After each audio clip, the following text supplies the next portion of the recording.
Y'all, something instant right here. Or it might be, sometimes they repeat certain quotes and stuff in the Bible in certain chapters, but I don't think this one in there but like a couple chapters.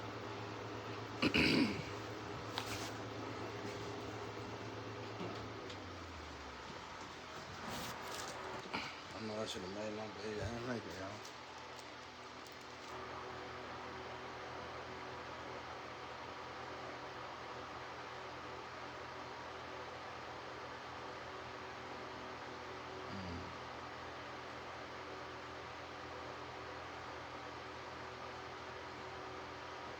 Here you go, right here.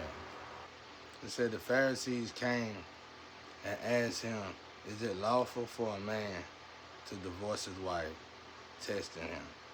And he answered and said to them, "What did Moses command you?" They said, "Moses permitted a man to write a certificate of divorce and to dismiss her." And Jesus answered and said to them, "Because of the hardness of your heart, he wrote you the precept, but this precept, but from the beginning of the creation, God made them male and female.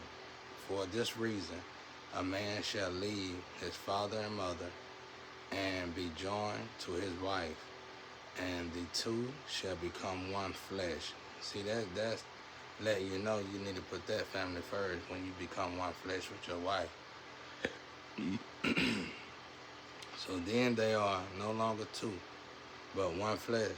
Therefore, what God has joined together, let no man separate. Now watch this. Right here it says, "And Jesus answered and said to them, because of the hardness of your heart, he wrote you this precept." Right there, something missing. And I'm gonna tell you what I think it is. But from the beginning of the creation, God made them male and female. All right. So when you look at um, this mechanical mechanism that I be trying to explain to everybody, which is the path to find your true lover when it comes down to your twin flame, or soulmate. I told you them relationships last up from 40 to 100 years. So when you go back to the quote unquote traditional way that we used to marry each other, when you go back before, which caused them to hurt, which caused other nationalities to hurt as well. When you go back before,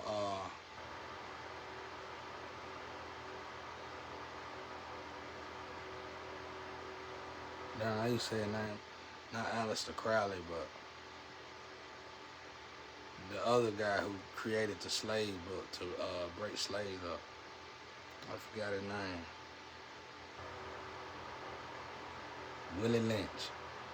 When you go back to before Willie Lynch, that was still well known to Africa.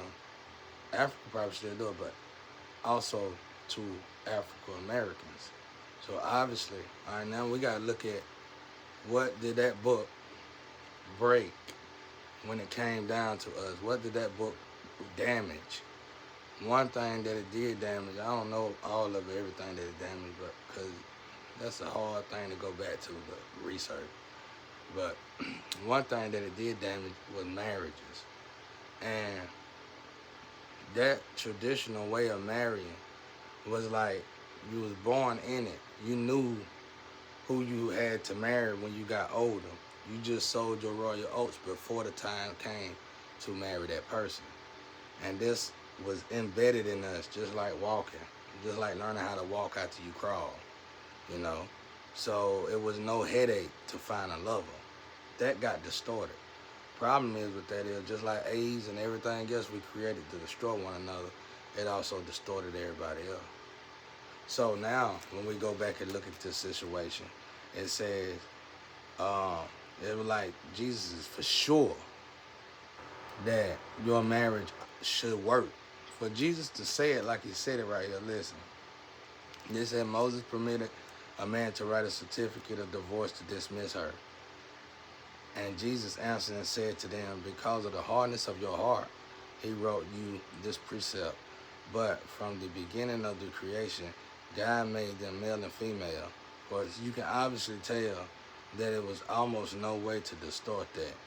They figured out a way to distort it, just like they figured out a way to warp energy. It's taboo. It's like taboo. Whatever happened to all of us was like taboo, and it affected the whole world. And I'm gonna finish it before I finish what my thought is about it. For this reason, a man shall leave his father and mother, and join with his wife, and the two shall become one flesh. So then they are no longer two, but one flesh. Therefore, what God has joined together, let no man separate. Something missing right there after that too, from 9 to 10, verse 9 to 10. In the house, his disciples also asked him again about the same matter. So he said to them, whoever divorces his wife and marries another commits adultery against her. And if a woman divorces her husband and marries another, she commits adultery. There's something missing right there between 12 and 13. Then they brought little children to him that he might touch them. But the disciples rebuked those who brought them. But when Jesus saw it, he was greatly displeased and said to them, let the little children come to me, and do not forbid them, for of such is the kingdom of God. Telling the truth right there. Surely I say to you, whoever does not receive the kingdom of God as a little child will by no means enter it. In turn, meaning you gonna have what happened when you go back to when you stop all the distorted thing, when you stop all of the temptation, when you stop all of the sin, when God puts you on your knees, and it happens to all of us. How you think big time drug dealers that always had it made all of a sudden say, I don't want to do drugs, sell drugs, because something happened, something altered their life, and they know they gotta quit. It comes around and it catches us all up. All of us. It don't matter what game you're in, drugs, sex, or whatever. It catches you up. Well running dry. That stops sex. That's one of the things that stops sex. STD is one of the things that stops sex. See, it's always something right there. Your body just is not going to take it. God, your ancestors, your first physicians is inside of you. And once you start pissing them first physicians off, they're going to take you apart, and it ain't a physician out here in the world. I mean, you can do black magic and all that, but that's going to come back around, and then you're just going to decompose even faster. But,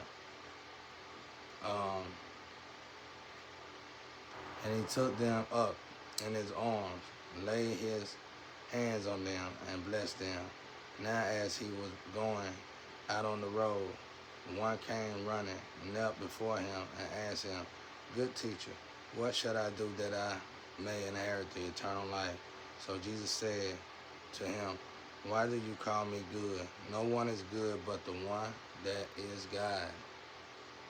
See, right here, Jesus pretty much let you know, bro. Like my Father created, man. I can really take y'all deeper than that, but God, we talked about it. We ain't gonna do it. But he gave God, you know what I'm saying? Because we God's children. But we elevated so high in God, you can easily say we God, but it won't be a sin to you. It won't. You shouldn't worship a person like I wouldn't. Don't even think about worshiping him, period. But I'm just saying, he gives the credit to God right here. That's what I'm trying to say. You know, you can do it to Jesus, though. You know, Jesus is pretty much God, you know. Especially the end of us. You know the commandment. Do not commit adultery. Do not murder. Do not steal. Do not bear false witness. But you need to always do this. This is the main part what Jesus said. Why do you call me good? No one is good but the one that is God. In other books it said the one who sent me, which is his Father. You gotta get that credit. Once you start to elevate in Jesus Christ, that's your, like, when you start to elevate in that crash chopper, and you start to elevate in Jesus Christ, God would start coming in. You can do that through simple meditation. If you meditate enough, God would start intervening. That's that light you see when you meditate, that bright light, because you up there with Jesus now. And now anything further than that light is going to be God. So you got to get to Jesus first. You get to that crest chakra, you see that light, that bright light, boom, that's God. That's Jesus. Then, from there on, it's God. So, you know what I'm saying? Normally, though, you probably, I don't know, you probably be stay in the crest chakra while you're on this earth right here, though. But God will intervene. God will come to you. You can talk to God and Jesus, like I do. I talk to God and Jesus. I talk to God and Jesus as much as I talk to my grandparents. And I can tell them apart, somewhat. But I can tell them apart pretty good. God say certain things to me as well as Jesus. And like when y'all attacking me, I got a spiritual gun and a spiritual knife. When y'all attacking me, my grandparents would be like, the gun here. And that's when I'd be in silent mode. And then y'all do all the attacking that you possibly can do and enjoy yourself with it. But when that spiritual gun, that spiritual knife get here, it's gonna flip your whole world upside down like overnight in a few seconds, probably. But anyway, why do you call me good? No one is good but the one that is God. You know the commandments. Do not commit adultery. Do not murder. Do not steal. Do not bear false witness.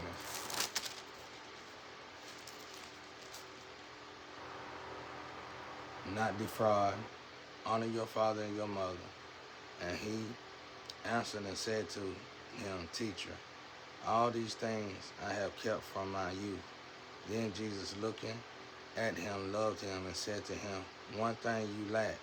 Go your way, sell whatever you have, and give to the poor, and you will have treasure in heaven. And come, take up the cross and follow me. And taking up the cross is like what I'm doing. Taking up these generational curses. Taking up what is your family, wealthy or poor, it don't matter. You got generational curses. Baggage. Whatever your family left you that's a curse to your family. Take it up. Walk with God. But I'm hitting more on the point of the marriage part. I want to put some in. I feel like that like this mechanical mechanism stuff. If you get married to them particular lovers, like I said, you're not gonna have sex problems. You're not gonna have argument problems, ratchet problems that we typically have and we prepare for, and we try to tell each other not to. We have these problems so much to where when we finna get in a new relationship, we try to go ahead and explain that to the new lover. You don't have to do that with soulmates and twin flame. But I understand when people come to me with it because they don't understand that path. You don't have to do that. The sex is wonderful, and the love is there. You'll know it if you ever get in the relationship. So, but the problem is, like I said, it's a lot of demons keeping those relationships apart. Great demons that you would mistake as angels, but they're really demons. So, you got to pass the test. So, okay, now let's look at this now. Let's look at this scientifically. So, you finna get attacked by you going to a soulmate, twin or twin flame.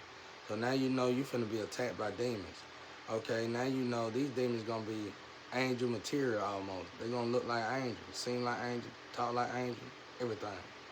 And you're gonna you can easily mistake them for a God blessing, okay? But they ain't in your heart of hearts.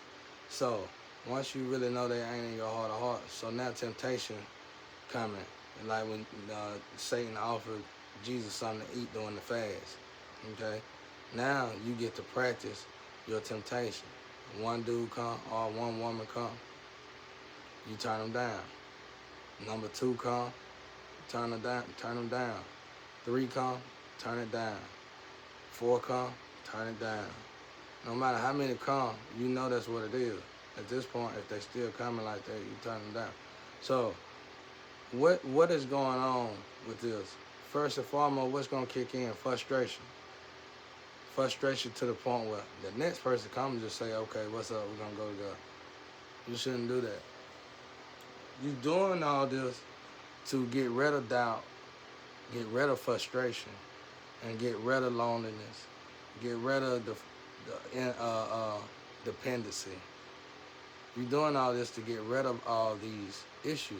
So quit looking at these issues. Quit looking at being alone like, oh, I'm alone, the guy hate me, blah, blah, blah, blah, blah, blah, blah. You just doing it. It's just trials and tribulations. So let's put the trials and tribulations into this part right here where it says, and Jesus said about the divorce and stuff like that. Okay, first trial, I'm just saying, putting it in my term, first trial will be you get on the proper path to your soulmate twin or twin flame. And hopefully you won't get, your flame won't have all kind of magic done on them and they'll sacrifice you. That shit there is, I don't know where that came from. It's like I don't know where that came, that's like a glitch in the system. And it gotta go. But anyway, you get on this path to, you get on this path to your twin flame, your soulmate, or your lover. Okay, now, to get on this path, it's going to be a trial in itself. It might not be a tempting trial of sexual relationship, but it's going to be a tempting trial in finding the tree that you're supposed to be with. Okay, you get on that path, boom, that's going to be a trial in itself. You're going to learn a whole lot in between that. Okay, finally, you in this tree. Now you see your lover see you. Y'all need to come together, but now you got all this stuff in between y'all. It could be states, like you could be across the world. It could be states, like I said, across the world. Enemies, your enemies, her enemies, black magic, voodoo, financial issues, lovers, old lovers, new lovers, lovers you thought you never could even have for a lover. All these people now, see, you on demon mode now. So we on demon time now. Even the good people, you on demon mode now. So it's okay now. Boom, we're gonna take this from the physical to the spiritual. Now it's God testing you. Okay, demon mode. You on demon mode. How are you gonna handle yourself on demon mode? You pass this demon mode test. Surely you'll pass the test for better or worse. I said something then. Surely you'll pass the test for better or worse. So now you're on demon mode. Okay, now what does demon mode trials and tribulations consist of? This demon mode trials and tribulations consist of you going through all these enemies that's keeping y'all from one another. The easiest task would be the state to state. Now you finally get over the bridge of that. Now, oh wow, okay, you finally did it. Still ain't in contact with one another. Can't be in contact with one another because you got all this in between you now. Family members. Hate. Lovers, everybody just a pile of hate. We could just round them off as narcissists. The demon mode. We'll just say narcissist. Okay, now demons basically. You know what I'm saying? No, I ain't gonna say that. I don't want to say narcissist. Then we're gonna say narcissist. So it's a bunch of people, human beings, just in your way. Lovers, old lovers. New supposed to have been lovers, you know, something like that. All right, now you got the demonic lovers. These are the lovers that your lover can come in contact with and you can come in contact with for some apparent reason. No matter if they're across the world or not, you can come in contact with these lovers, but you just can't come in contact with this one lover. Okay, boom. All right, now we figured that out. Now you figuring it out. Now you see God noticed that you notice God. Now you notice Satan, God. You know, now it's down to three parties. You, Satan, and God. Now you understand it's a test. The test is on. So the game is on. Now you got to play the game. Now you got the football. You running the football. And now all these demons on the field, you're going to have to get to this touchdown line to get to your wife or your husband. But it's going to be a rough run. So you done got past the bridge. Now you done got past the family members and the ex-lover. Okay, now you got, this might not be for both parties. You might share this responsibility, or it might be for both. All of this overwhelming, it might be overwhelming for this depending on how high vibrational you are on the other side. So anyway, we go past all that. All right, now you finally, now for the woman and for the man, now you finally at these demon lovers that you can easily say that's angels. They got the money, they got the looks, they got the briefcase, they got the stiletto shoes on, they got the dresses on. No matter what color the dresses is, they all, you know, I ain't gonna say that. You know what I'm saying? They're all dressed in red, basically, no matter what color they is. The same for the suits. I don't know. But anyway, so they got everything that meets the eye. Okay, now at this point, you can't really go to tarot and all that because it's going to be kind of distorted itself. Is it distorted because of man? Is it distorted because of conduits? Or is it distorted because of Satan? Is it distorted because of God? You ain't going to never know, so it's too much to figure out, and it's kind of going to derail you from what you already doing. You're already on the path, so you might as well just lean on God alone. So how would you know that these people are not the people? Because nothing ever is that good. Too good to be true is a real saying, all the way through and through. And so on this path right here, you got to deal with financial stability and sex. You're looking at financial stability and sex. You get what I'm saying?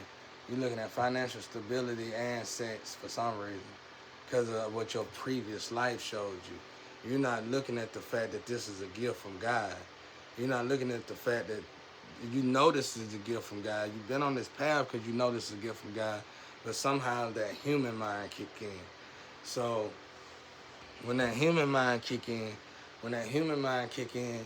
you looking at financial stability and the sex. We need to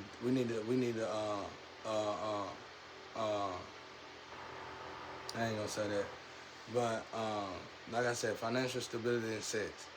Okay, the sex part, y'all might privately do something, just whatever, you know. To me, it's irrelevant too, but you know, it could pass go. I'm sure it could pass go. All right, now the financial stability. One of y'all might got the money, but the other one one of y'all is in the positive, and the other one is in the negative. Okay, these demon lovers is gonna use that against you, whichever one. Automatic. That's one of their techniques. Automatic. So they're gonna use that, and then they're gonna play on all the other shortcomings that you have, setbacks that you have. But they top two tiers is gonna be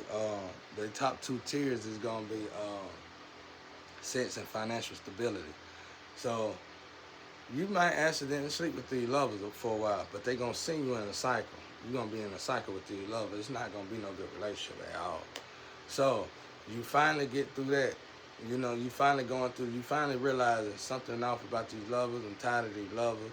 It's not going right. They sending me in cycles. They ain't talking right on the phone.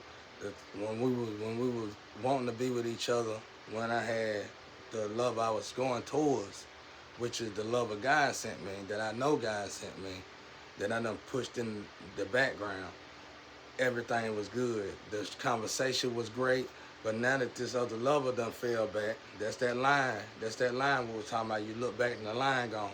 Now that lover is disappearing, that line is disappearing, this lover is acting, all right, now we're looking at the shift in the energy. See, the ancestor, you've been getting tested, and now the ancestor finna swap that energy and show you, see, that lover was, okay, now we can look at incubus and succubus. So they knew that y'all was being, somebody could see in the spiritual. Though they go, your the evil practitioner, your evil witches and warlock. Somebody was can see in the spirituals, and that so-called lover that took the place of God's lover is actually a demon lover, and they ciphering your energy. How they ciphering your energy? Because they done connected to your ass, and they not only are they ciphering your energy, they ciphering your lover energy, because they seen y'all get weaving in the spiritual. They seen y'all become woven together in the spiritual. Both of y'all being angels. If both of y'all angels, oh my God. They seen y'all in the spirit. Both of y'all angels, so they sucking on you. So, okay, how you can tell this ain't no real love, this just a demon, because demons slow to decompose. So how you can tell this a demon? Easy. when that love, when God actually doing you a favor. Thank you, Jesus. God actually doing you a favor when He make this line disappear. So when this line disappear, uh, that lover ain't, see, the tentacles, one of them ain't connected like it, one of them ain't getting the juice like it was. Okay, something telling this demon that you with is you ain't no longer juiced up like you was. You might be still rich and wealthy, but you ain't rich and wealthy in spirit no more. So he was eating off that strong energy for us, that strong energy angel. He was eating off that strong angel energy. Now it's done been split in half. You no longer good to him no more. So he gonna play the role like he like you. And he probably got 20 more women just like you that he playing that role with. So he's not gonna treat you like he like you. He's just gonna treat you to a content mode to where you could deal with him. And then that's how that's gonna work. And then when that lover completely disappear and that lover no longer coming back, he gonna probably get rid of you because he gonna drain you for everything you got. Okay, but if you get past that, boom, you walk past that, you get past that, and I'm telling you, you gotta be on this, you gotta be on your soul mission, you gotta be on your purpose in life now to understand what I'm telling you. So you saying, okay, I'm not dealing with this monster, this is a whole monster, and they keep saying, okay, now, if you don't want to go through all that, what I was just teaching you, you can just look at the energy, the window of time that they come in, because the energy gonna be the same. They gonna come, that energy gonna come through that same window. They gonna, when they get rid of this demon lover, they gonna send you another demon lover, and it's gonna come in the same window of time for some apparent reason. But it's still a distraction. All of you know this in your heart of hearts. This is the distraction from you actually getting to this particular lover that everybody done bashed, broke down, said they wasn't nothing, this and that right there, judging all this and that, done damn ciphered off of. They eating off of them now. Because what demons do, demons are not, I told y'all, once you go from this, once your energy swap and you no longer on human time and you on demon time or angel time, if a demon ain't hanging with no angel, they leeching off of them automatically, period. And they gonna tell you and treat you however they want to treat you just to make you feel like you worthy and you want it, but you not want it. And that's what people get misconstrued. And the main thing that keep, from my experience, the main thing that keep twin flames and soulmates from coming together is the balance of the balance that each individual have in themselves. It irritates them before they come together because they feel like, hell, I can't help him, he already whole. I can't help her, she already whole. Not understanding that's the perfect point about it.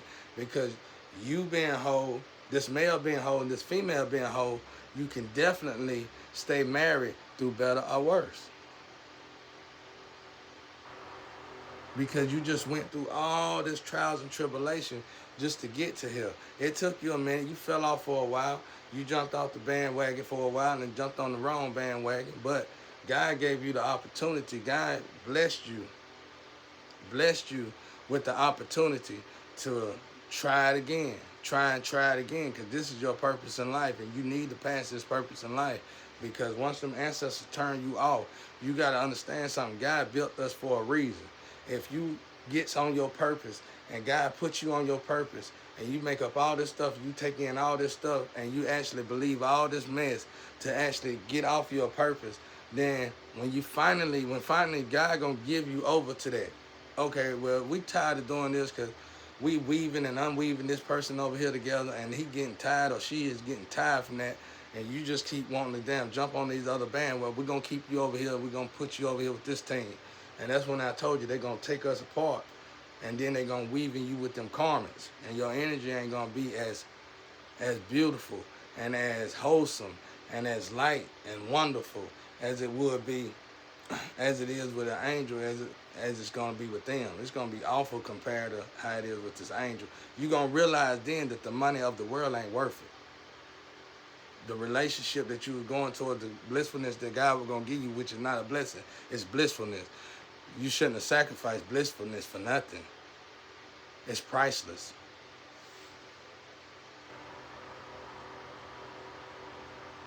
Yep, that's how that works. So you get through all that, you're gonna pretty much have a good relationship. And that's when you get into the relationship where they done been together for more than 20, 30, 40 years. Because they probably actually with their twins or soulmates. So congratulate them.